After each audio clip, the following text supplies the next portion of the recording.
One beautiful day Pandu మాద్రి ఇద్దరు అడవిలో నడుచుకుంటూ వెళ్తున్నారు. చుట్టుపక్కల చాలా మంచి లొకేషన్, మంచి సన్లైట్, అడవి కూడా వెలిగిపోతుంది, చాలా మంచి వెదర్, రొమాంటిక్ ఎన్వైరన్మెంట్, ఇవన్నిటితో పాటు పక్కనే మాద్రి. ఇవన్నీ చూసి పాండు మనసు అదుపు తప్పింది. మాద్రి దగ్గరికి వెళ్ళి హగ్ చేసుకోవడం మొదలు పెట్టాడు.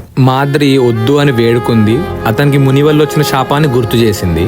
She tried pushing him away, కానీ పాండు చాలా బలంగా పట్టుకోవడం వల్ల అతన్ని వదిలించుకోలేకపోయింది. She gave in. ఇది జరగటం వల్ల మునిశాపం పనిచేసింది. పాండు చనిపోయాడు. చనిపోయిన పాండుని చూసి మాద్రి గట్టిగా ఏడవటం మొదలుపెట్టింది.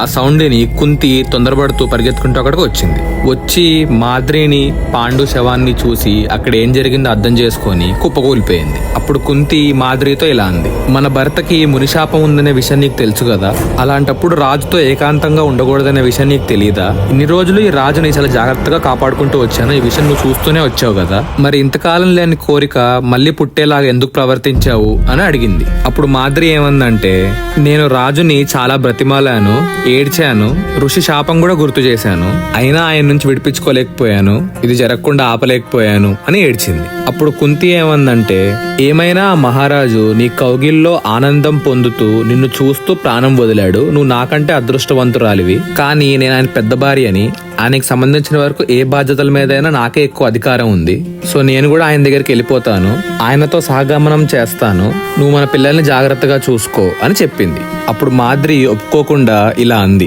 మహారాణి, రాజు నా మీద కోరికతో పైలోకానికి వెళ్ళిపోయాడు, నేను కూడా పైకెళ్ళి ఆ కోరిక తీర్చుతున్న ధర్మం, సో సహగమనం నేను చెయ్యాలి, అంతేకాదు నేను సవితి పిల్లల్ని నా పిల్లలు అనుకొని ప్రేమించలేను, వాళ్ళని నా పిల్లలతో ఈక్వల్ గా చేరదీయలేను, నువ్వు నాకంటే మంచి చెడులు ఎక్కువ తెలిసిందానివి, నువ్వే నా పిల్లల్ని నీ పిల్లలతో సమానంగా పెంచి పెద్ద చేయాలి అని చెప్పింది. ఈ ఇద్దరు రాణిలు మాట్లాడుకునే మాటలు విని ఆ చుట్టుపక్కల ఉన్న ఋషులు అక్కడికి వచ్చారు.